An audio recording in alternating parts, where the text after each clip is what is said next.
When you understand pleasure, when you understand its relationship to enjoyment and to the joy and happiness and the beauty of happiness, beauty of joy and so on, then you understand the utter necessity of a different kind of discipline that comes naturally. After all, so look at the word discipline in itself means to learn. To learn, not to conform, not to say I must discipline myself to be like that or not to be like that.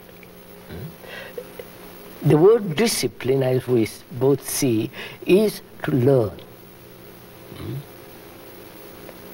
That means to learn means I must be capable of hearing, of seeing, which means the capacity which is not cultivable. You can cultivate a capacity, but that's not the same as the act of listening. I don't know if I'm... Oh, yes, you are. Yes, you are. Yes, I follow. Very clear, very clear. The capacity to learn demands a certain discipline. I must concentrate, I must give my time to it, I must set aside my efforts in a certain direction and all that. That is, that developing a certain capacity needs time. Yes. But perception is not, has nothing to do with time. You see and act. As you do when you see a danger. You act instantly. You act instantly because you're so conditioned to danger. Exactly. That conditioning is not intelligence. I don't You are just conditioned. You see a snake and you recoil and you run away. You see a dangerous animal, you run.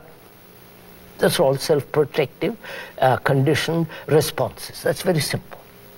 But perception and action is not conditioned. You know, we have in the history of the English language turned that word fear upside down in terms of its derivation, because if I remember correctly, fear comes from the Anglo-Saxon word that means danger. That means danger. Danger, of course. And now we've psychologized that word. And now fear means rather my emotional response to the danger and not what I ought to be doing. Yeah, not aware the danger of fear. You follow? Yes. That means, look, no, the ordinary human beings are conditioned now as they are by the culture, by the civilization they live in. They accept nationalism. Say, for instance, taking that for example, they accept nationalism. And the flag, the nationalism, and all the rest of it. Nationalism is one of the causes of war. Oh, yes, yes, indubitably, yes. As patriotism and all the rest of it. Now, we don't see the danger of nationalism because we are conditioned to nationalism as being security. But we do see our fear of the enemy. Enemy, of course. Yes, right. And contemplating that fear of the enemy dulls our capacity to deal with the danger. Danger. So, fear, pleasure, and discipline. You follow, sir? Discipline means to learn. I am learning about pleasure. Mind is learning about pleasure. Learning brings its own order. Its own order. Yes, yes. That's what I've been calling miracle. Yes. it just asks you to just jolly well leave it alone. It brings its own order. And that order, it says, don't be silly, control is out, finished.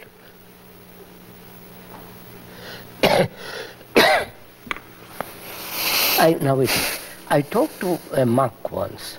He came to see me. He had a great many followers.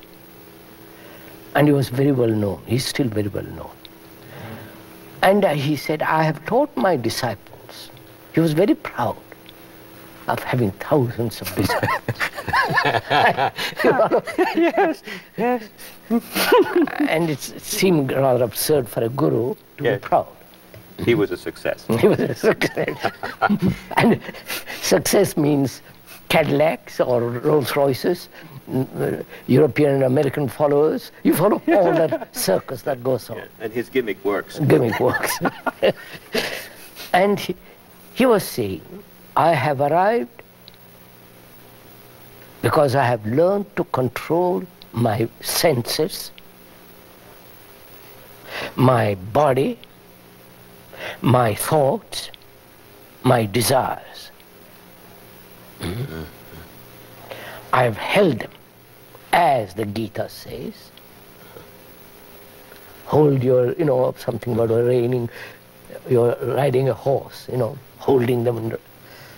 He went on about it for some length. I said, sir, what at the end of it?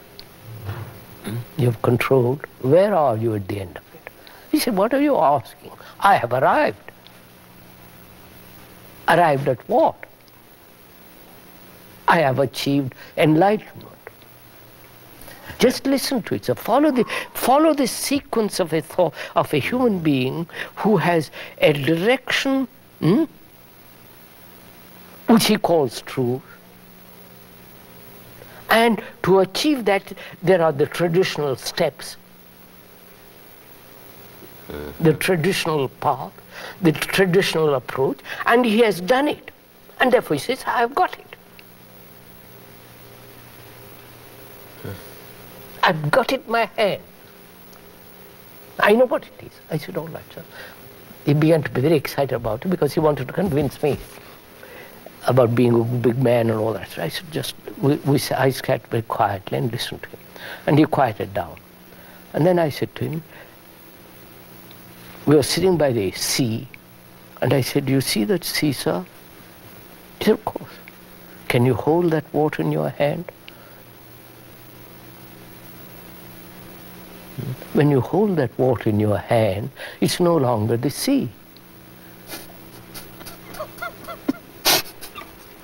Yeah, right. He couldn't make out. I said, all right. And the wind was blowing from the north, slight breeze, cool. And he said, there's a breeze in there. Can you hold all that? No. Can you hold the earth?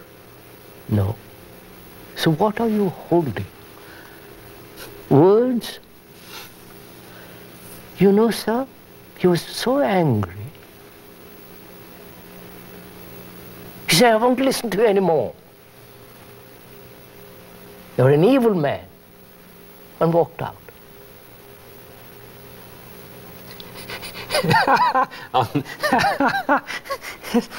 I was thinking of the absurd irony of that. All the time he thought he was holding on to himself, and he just let go as he got up and walked away. So you see, sir, that's what I mean. So learning about pleasure, about fear, really frees you from the tortures of fear and the pursuit of pleasure. So there is a sense of real enjoyment in life.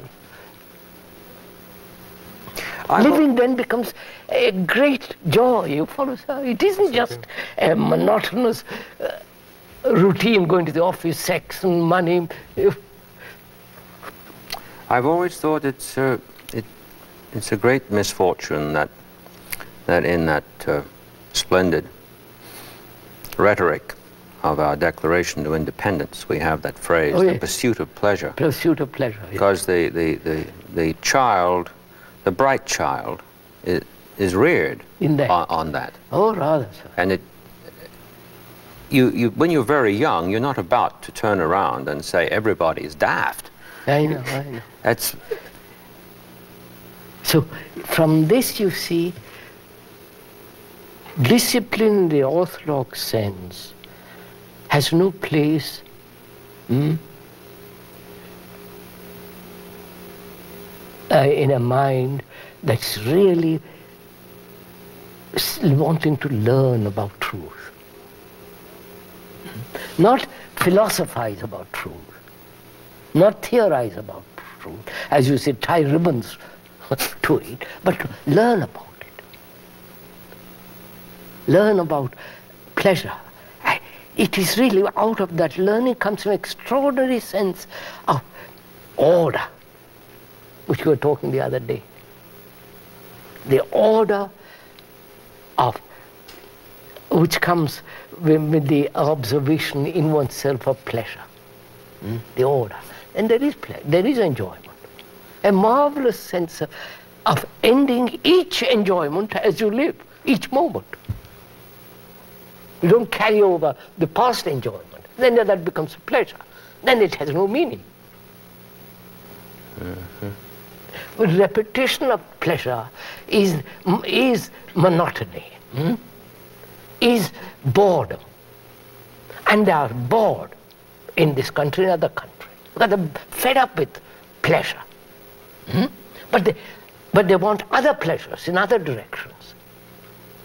And that's why there is the proliferation of gurus in this country. Because they all want, the circus kept going. So discipline is order. And discipline means to learn about pleasure, enjoyment, joy, and the beauty of joy. And when you learn, you follow, sir, there's always new.